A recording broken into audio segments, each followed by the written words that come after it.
It is a tale that withstands the test of time and is considered to be, by far, the most famous Spanish novel ever told. Can you guess what I'm talking about? Here's a clue for you.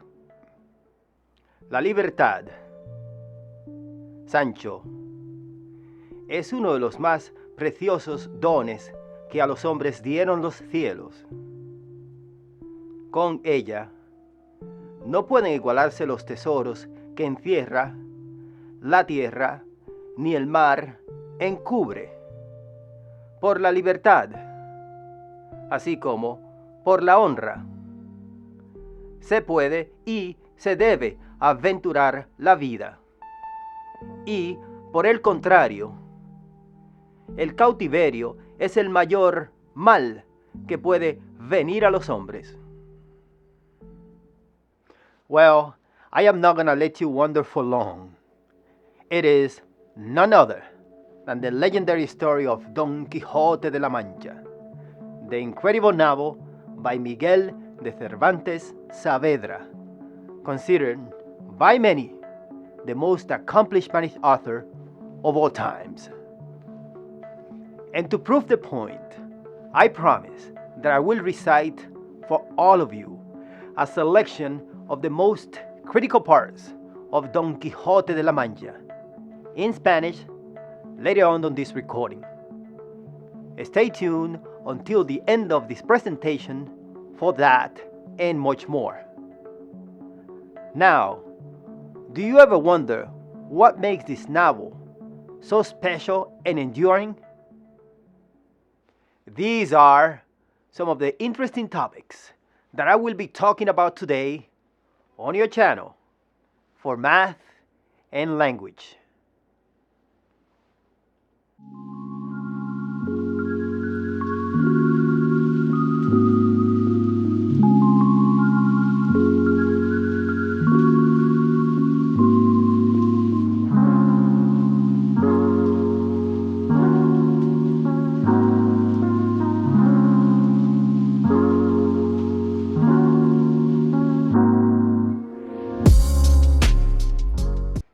First of all, Don Quixote de la Mancha is written in Spanish, which happens to be a uniquely controlled language. In the 18th century, year 1713 to be exact, it seems like the Spaniards recognized the importance of protecting and preserving their language from decay, commonplace misuse, and the vices of imperialistic expansion. So, for this purpose, they formed la Real Academia Española, better known as la RAE. Nowadays, la RAE has grown into a global institution, one that sets the standards for all Spanish-speaking countries to follow all around the world. Confía en el tiempo, que suele dar dulces salidas a muchas amargas dificultades. Second, Miguel de Cervantes, born September 29th, year 1547, and a contemporary of William Shakespeare, was a very learned individual. But not only did Cervantes have an incredible education, he was also a great teacher. Don Miguel de Cervantes ended up contributing hundreds of new words and expressions to Spanish, thus enriching the language like no other single author before or after him has ever done again. Come poco y cena menos, que la salud de todo el cuerpo se fragua en la oficina del estómago. Ladies and gentlemen, before proceeding, I'd like to remind you that this channel moves on because of the contributions from good Samaritans like you out there. Thus, to support this channel, here is a list of applications you could purchase from the App Store to do just that. Included in the list is first and foremost the calculator that has inspired the creation of this channel, the one and only Cypro Math, the first polymorphic calculator. Enjoy all the benefits of this one-of-a-kind calculator. Get yours today. Find the links in the description. Thanks so much for your kindness. Now let's move on and continue with the topic of the day. Thank you.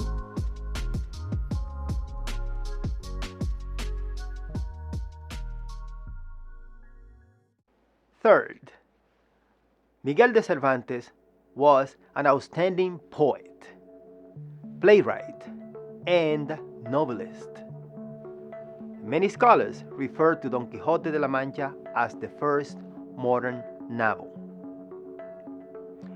And Don Quixote holds the title for being the second most read and translated book in the history of the world, only surpassed, understandably, by the Holy Bible. Oh, memoria, enemiga mortal de mi descanso. Lastly, there is a big secret to the success of Don Quixote. Don't tell anyone. In my opinion, it is how Cervantes is able to combine drama with the extensive use of humor throughout his work.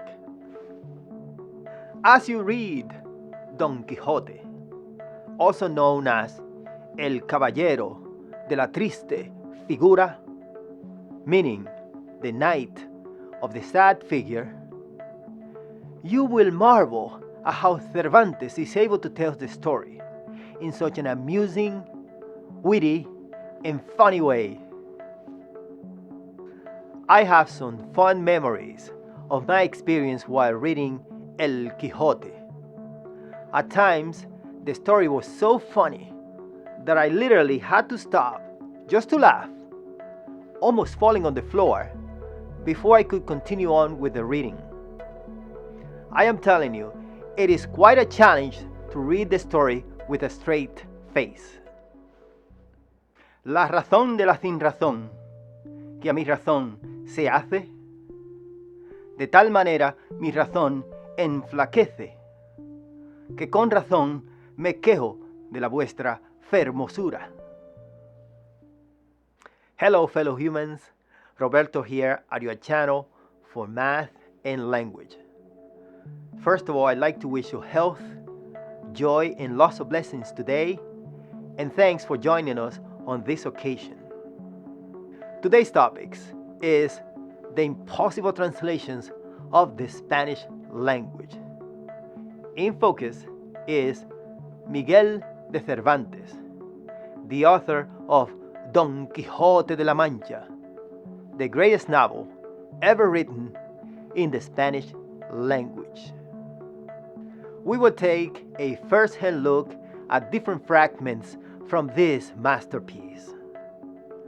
The purpose of this exercise is to rediscover Don Quijote de la Mancha in its original language, Spanish, to develop an appreciation for how Cervantes really wanted us to read and understand the text. ¿Dónde estás, señora mía, que no te duele mi mal? ¿O no lo sabes, señora? ¿O eres falsa y desleal? Miguel de Cervantes, the great champion of the Spanish literature, passed away on April 22nd of the year 1616. Exactly one day before his contemporary fellow counterpart William Shakespeare, the great champion of the English literature, who left us on April 23rd of the very same year. Today, we celebrate both of you for your writings, humor, and incredible personalities. May you both rest in peace for eternity.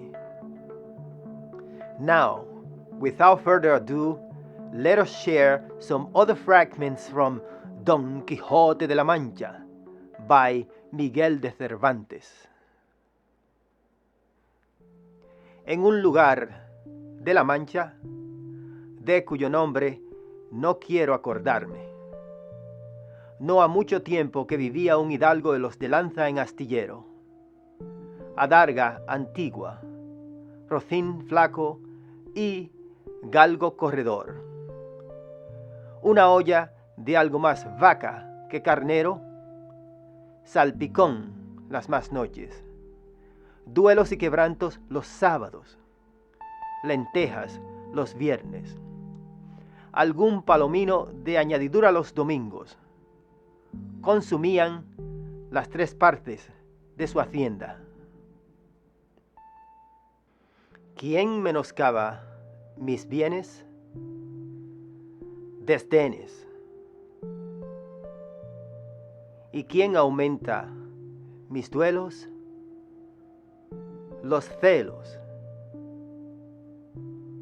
¿Y quién prueba mi paciencia?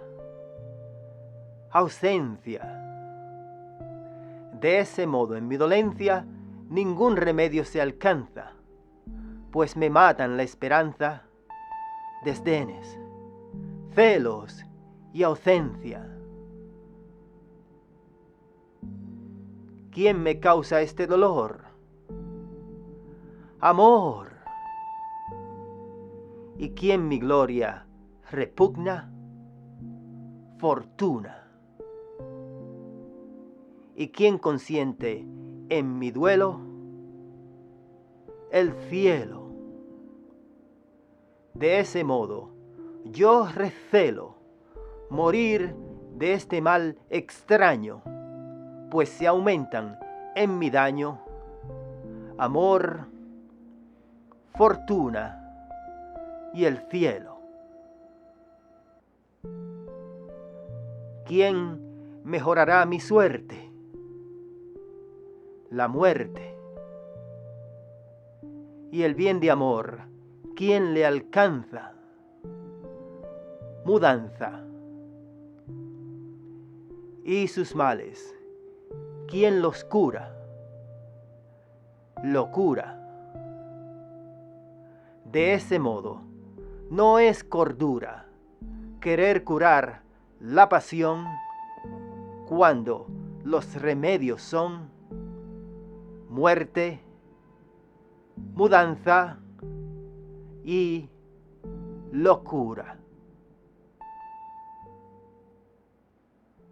La hora, el tiempo, la soledad, la voz y la destreza del que cantaba causó admiración y contento en los 2 oyentes, los cuales se estuvieron quedos, esperando si otra alguna cosa oían, pero viendo que duraba algún tanto el silencio, determinaron de salir a buscar el músico que con tan buena voz cantaba. Y queriéndolo poner en efecto, hizo la misma voz que no se moviesen, la cual llegó de nuevo a sus oídos cantando este soneto. Santa amistad, que con ligeras alas, tu apariencia quedándose en el suelo, entre benditas almas en el cielo, subiste alegre a las imperias alas. Desde allá, cuando quieres, nos señalas la justa paz cubierta con un velo, por quien a veces se trasluce el celo de buenas obras, que a la fin son malas.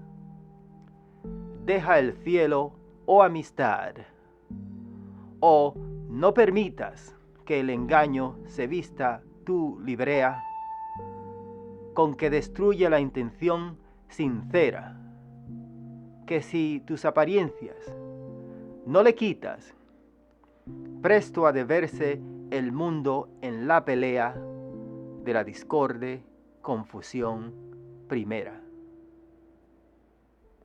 Don Quijote de la Mancha is an example of a text that cannot be fully translated into a different language because the essence of the masterpiece gets lost in the process. Therefore, it is truly worthwhile to read and to hear the original version so that we can better connect to the text in Spanish. Even if you did not fully understand, I hope you enjoyed the experience of listening to this episode of the Impossible Translations of the Spanish language. Thank you, and until next time, take care.